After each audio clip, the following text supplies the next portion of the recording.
Hey everybody, I'm Ryan. You're watching 60 Cycle Hum, and I'm a gosh dang idiot. I managed to fry my Katana here after all those speaker swapping videos that I did last week. I had left this thing disconnected, the speaker leads for it. And a few days after filming those videos, a friend was over here and was like, hey, check out this guitar, check out this thing. And I plugged into the Katana, I flicked it on. I forgot that the speaker was still disconnected.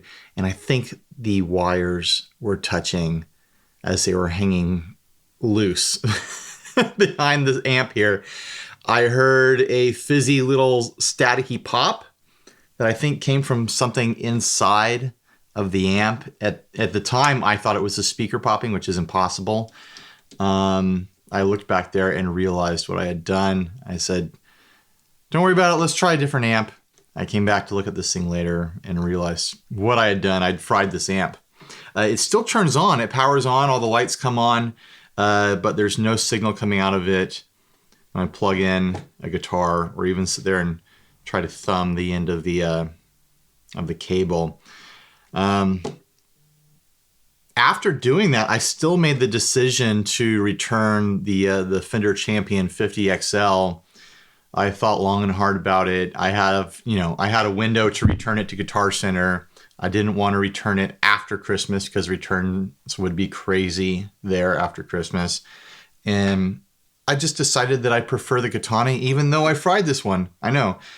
I just decided that I prefer the Katana. I think the Fender Champion has a great sounding speaker in it. I think I just gel with this format a lot better. It makes more sense with my playing style. Having a mid knob is fantastic. Being able to stack 3 different effects at the same time is fantastic for my office playing. And this thing just holds up better at volume, which is how I use this amp part of the time. I use it with my surf band at full volume. I'll use it with my church band from time to time, turned up pretty loud at practices and things like that. So yeah, I ended up deciding to return the Fender Champion, like I already said, and I'm either going to try to fix this. I'm going to take it apart here in this video and see if I can spot what component fried. And if I can't repair it, I'm going to get another one. That's just what it comes down to. I'm a big fan of this amp. And I've said before that if I ever lost it or something like that, that I would replace it. This is that moment.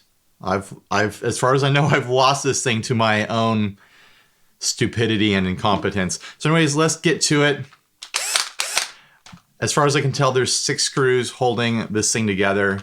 Don't worry, I'm not going to go poking around touching anything with my bare hands. I know that amps can be dangerous. I'm really just going to open this thing up, stick a camera in there, and try to spot if there's anything with, visible scorch marks or something like that. All right, here we go. All right, the cab just dropped down a bit with that last screw. The moment I have something interesting to show, I'll stick a camera down in there. All right, this thing just disconnects from the speaker. Oh boy. I don't think I'm going to be spotting anything in here.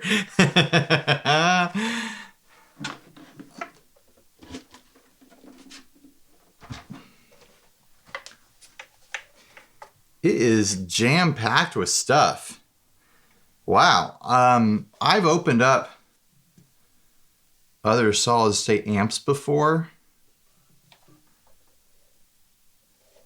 and just been amazed by how little there is inside. I'm amazed by how much there is inside the Katana, to be totally honest. Let's get the GoPro down in there, looking around. It's hard to tell with the light probably, but there's just a crap ton of stuff in there.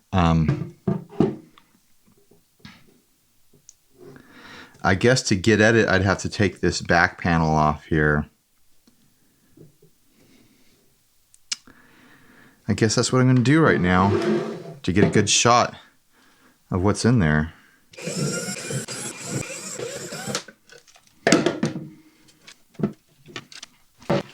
Interesting.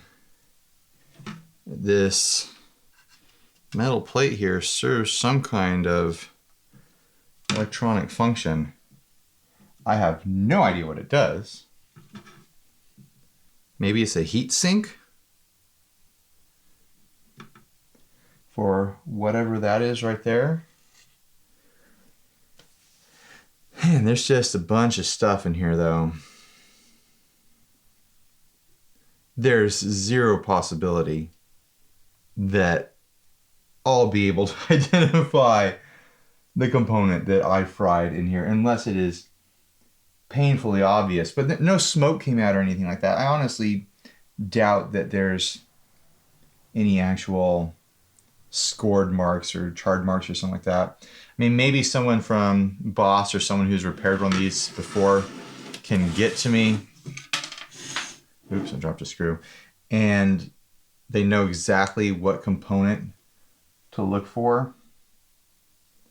But I mean, a lot of this is just micro components where if I had to desolder and resolder it, it's just not going to happen. I'm not repairing this.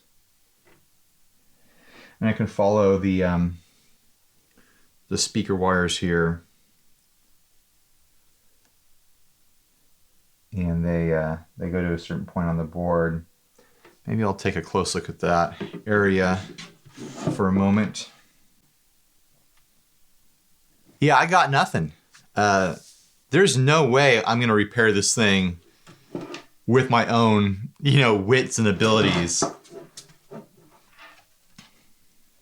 I'm impressed by how much there is in here. I honestly thought it would be a much more simple setup. I don't know what I was expecting, like a couple analog looking components and then a little, like Raspberry Pi style circuit board or something like that. There's a bunch in here. Maybe just chalk it up to my own ignorance as far as, how things actually work. But I've opened up other amps before. Other solid state amps, other amps that have a digital component to them, and I haven't seen this much stuff before. So yeah, pretty cool. I'm super bummed that I fried this amp. Somewhere here in the new year, I'll be getting my hands on a new one. Maybe I'll side grade, upgrade, whatever you want to call it. I've had my eyes on the Katana Air. I'm thinking about getting back into busking in the near future. I could also go for the head. I tried out David Hill's Katana head when I went to Sweetwater's Gear Fest. And I gotta say, I was really impressed with the sound of the little speaker that's in there. It's probably more than enough for my uses around the house and for church. Probably wouldn't cover my bases for my surf rock band, but I could use it as a head. But there's something to be said for the Katana 50. It's just covers so much ground. It's really easy to use and it's giggable at full band volume. So it's hard to beat the Katana 50, especially for the price. All right, well, leave me all your comments down below if you have suggestions as far as things to try. Maybe there's like a fuse hidden in here that I don't see that, pops whenever you do something stupid like I did. But I'm not seeing anything obvious. Of course, I've only looked in here for a couple minutes. If you have any suggestions for, what kind of Katana I should pick up, or if there's other amps I should look at to fill its place, make them down below. Like, subscribe, just like, the whole drill. Support us on Patreon. Later, guys.